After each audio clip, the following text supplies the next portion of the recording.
Hey everyone, and welcome back to the Problem with Authority podcast. I'm your host, Kiersten Kelley, and welcome back to the podcast. Today, we are going to be talking about the problem with anxiety and how it just sucks living with it. I have it, and it's really, really hard.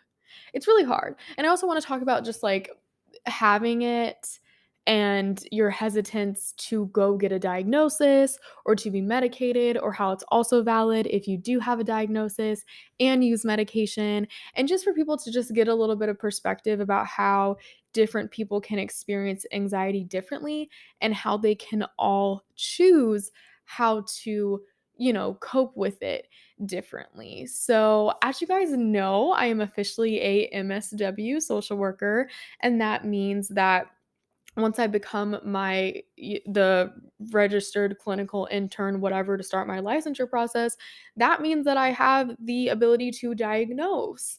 And diagnoses are hard. The DSM does not have a great history, which I think we could do a whole episode on that. And honestly, there have been some very harmful diagnoses in the DSM, including the fact of that I think being gay was considered like a disorder in the DSM. I'm pretty sure there's some other things that have been in there that are just not okay at all, and that just, I think, brings the whole thing into question, like who's coming up with these things, where are we getting them from? Europe does diagnoses a little differently, but I want to start by saying that everything that you experience and that you label yourself as I feel is valid.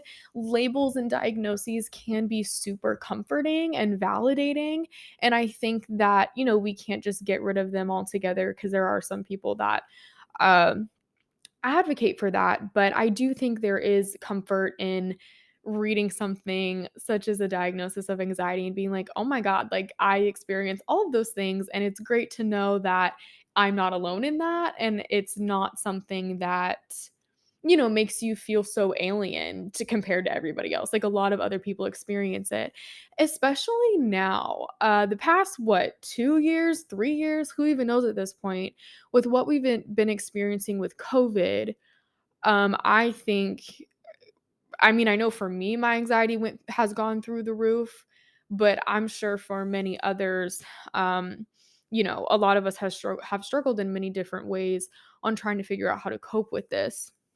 But let's talk about my anxiety journey first, and then we'll get into all those other fun things.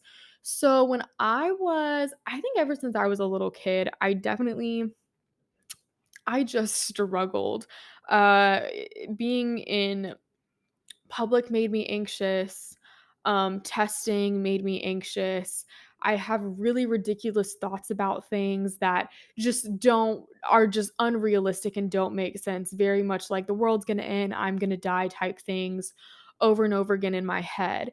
And then when my stress levels are really high, it's a lot worse. So I get really bad chest tightness ever since I was younger. High school, I think, was the peak of it being really, really bad.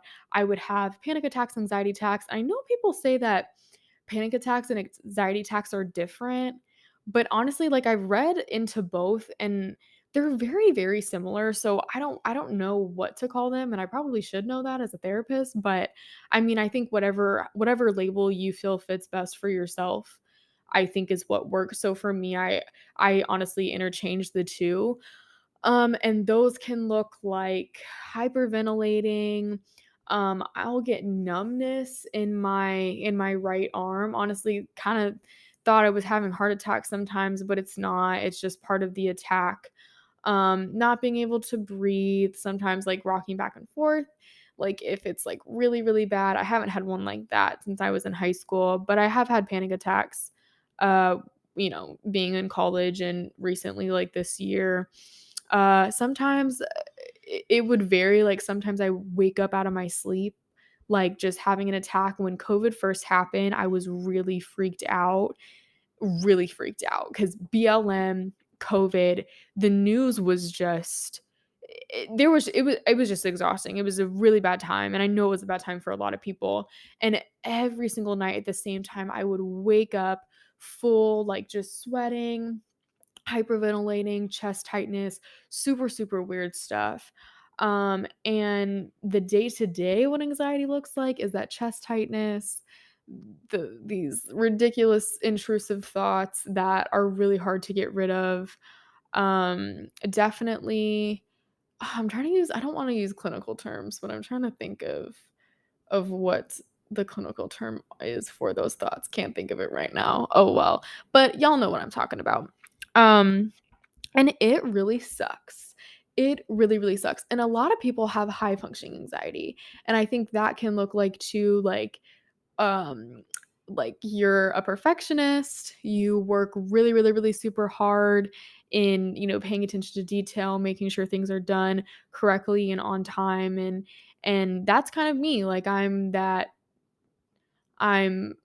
not okay, honestly, it's that high functioning, like, I can seem okay, and I can seem like I have my stuff together because, like, my schoolwork or my work is done, but it's not it is because, like, I have that determination, but anxiety is really is what's driving it. It's like kind of like a drug, honestly, like coffee, it pushes me, and drinking coffee, forget it. Coffee makes me so jittery, and it makes me feel like I'm having a heart attack and I need to go to the hospital. So I can only have little bits in small amounts. Um, but yeah, basically that's what anxiety started for me and looks like for me. And I think that when I was younger, I think my dad has anxiety too, but nobody ever like took me anywhere to help me with anything. They just thought, I don't know, I just was going through it. But it would have been helpful to know that that's what it was, because not everybody experiences that, and everybody experiences it differently. But it's nice to know that, like, hey, yeah, there is something going on with you. You have this thing called anxiety, and here are different ways that you can go about, treating it or helping it. Um, and here's the thing, I have been hesitant since day one to go get on medication. There are other ways that you can medicate, I think, with anxiety, if you know what I mean and what I'm talking about. I don't think, like, I'm not allowed to talk about it, but I'm just not gonna say it on here because it's not legal in Florida. But you know what I'm talking about. That stuff really helps me sometimes, but if I take it in a edible form, it makes my anxiety worse. But smoking that substance makes it feel great, so that can be helpful. But I don't know, I don't wanna get on the medication.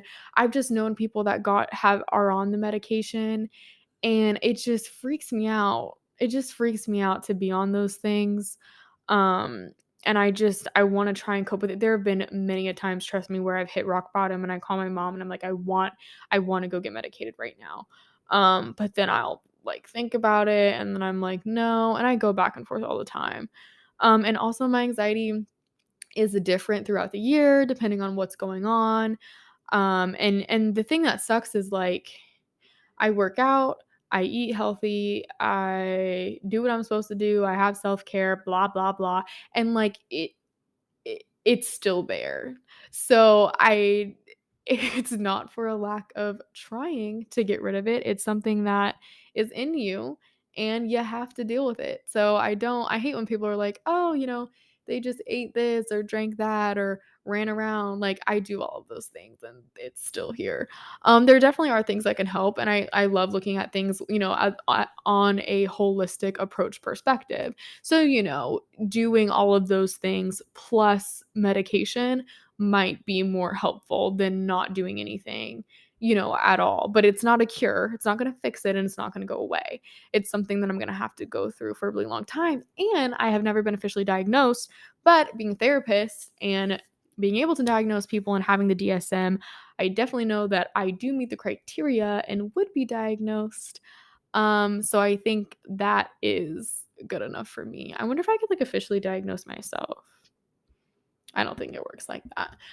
Um, but for a while, for this year, the second half of the year, it got really bad. I don't know why, like, the chest tightness was just through the roof, and it was a struggle. And that's the thing too. Sometimes, like, when you're in those, I guess, spells, I guess you can call it, Sometimes it seems like no matter like when you're trying to help it, it just makes it worse. And that is really disheartening, because the panic attacks, the chest, the crying, the just the uncertainty and unsettlingness of it is just it's the worst. It is so, so, so bad. And I would not wish it on anybody. I really wouldn't. Cause even like with me going out, like I'm a social person and I don't have social anxiety, but being in places like restaurants or Disney or like places where there are a lot of people, I get anxious because I'm thinking of all the oh my gosh, the clinical term almost came to me, just the unrealistic things that could happen in those situations because of my nerves and anxiety from things that, I've seen on the news or different things like that. Oh my gosh, what is the term? It's going to come to me. I know those of my therapists that are listening are probably saying it to themselves. They're not called unrealistic. They're like they're like over the edge, like they're so out there that it's like, "Girl, come on. That's not really gonna happen." But it is everybody's choice to do what they will with how they feel, you know what I mean? Like, and a lot of time like, I am a therapist, but I definitely believe in, like, self-diagnosing. Like, if you think that you have something and, like, you've read on it and you really you really resonate with that, and that's where you're at, I mean, that's where you're at. Like, the thing with diagnosing in general, because, like, we can diagnose, psychologists can diagnose, psychiatrists can diagnose, and, I think there might be this certain type of nurse that can give you a mental diagnosis or diagnoses. The DSM is sometimes really hard to interpret. And when it comes to things that are not basic, so when I say basic, I mean like anxiety, depression, ADHD, PTSD, things like those are pretty basic diagnoses that everybody can, pretty much identify in the same way. But when it comes to bigger things like personality disorders, bipolar, borderline personality disorder, schizophrenia, things like that. I definitely don't feel comfortable diagnosing that. I am way too young in my career and I would definitely refer people out for a second opinion. And honestly, always try and get a second opinion if you are getting diagnosed with something, because every it can be some people can interpret it differently, which isn't, you know fun, but that's why I think it's important, the person, the client, whatever, is an expert, on their own life and their experiences. And sometimes too, you can have something that you're thinking of that you have, and then you go to a professional and they're like, maybe not this one, but let's look at this other one. And then you might be like, oh no, that's it for me. Uh, but yeah, I just really wanted to come up here and talk about the problem with anxiety and just the differences in the ways that you feel are appropriate for yourself to cope with it and go through it. And another thing too, I think with like the whole mental health, the fact that mental health is being valued is amazing. We're not 100% there yet, but it makes my job so much easier as a school social worker, as a social worker in general, because like, when people believe in it, it's so much easier to, like, go through the next steps of, like, "Okay, how can I help you?" Or, "How can I get you help as a student?" But it's like when the parents don't believe in it or the kids don't believe in it and they're really struggling, it's hard, to navigate that. But I think a lot of people too, like, it's thrown around, like, "I'm depressed," or "I'm anxious." Like, you can definitely be depressed or anxious, and there can be like moments of that, but when it comes to like you feeling this constantly and it interferes with your day-to-day living, that's really where it becomes like something that's permanent, like having generalized anxiety disorder or major depressive disorder. I think that could be the difference for people that are kind of like, but everybody says that they have anxiety. Like, I mean, it honestly depends on like the severity, the duration, and different things like that. Which also this information could help people that might think that they have it and wanted to hear about somebody else's experience, or it gives you guys a little bit of power and armor when you go into these places like a therapy office or anything, to make sure that they, validate your opinion on your body and yourself because you know yourself best and what you think is right for you. Nobody should be judging you, with how you want to proceed with your treatment. And I think therapy does help too. Like I'm not a therapist that believes in just medicating people first. If that's something that you definitely want, then yeah, like, if that's something that a client would say that they definitely wanted to start with, I'd be like, okay, yeah, and refer them out. But for me, I definitely want to start with something like therapy, teaching coping strategies and different things like that. And then, maybe pairing with medication later because medication is intense and medication is exhausting too, like, because finding your right dosage and different things like that's a journey with itself. And sometimes people can cope, especially the high functioning can cope with different, you know, strategies and life changes and things like that, but sometimes it's just too much. And that's how I feel. Like I honestly wish that I could just go get medication and use it sporadically, like for in that moment relief, because it's not, because my anxiety isn't like a 10 every single day. Like it fluctuates so much. And that's why I prefer the other thing that I'm talking about. That's, you know, whatever, because it can be like relief in that moment. And then the next day, I can be okay and function. But I don't know if doing something like a medical prescription, I mean, you can get like a medical marijuana prescription, but I've heard that stuff is intense. So no, thank you. But other medications for anxiety, I'm not sure if they work in the moment like that or if it's something that you have to take every single day for it to be in your system. You know? And I've known people like my boyfriend has ADHD, so he's taken Focalin and Adderall or whatever. I've known people that have been on like Prozac and Zoloft. I've known people that have been on not opioids. Is it Vicodin or whatever that one is that makes you feel really good, or like on those, and like damn, that shit is intense. Like there's side effects that they talk about.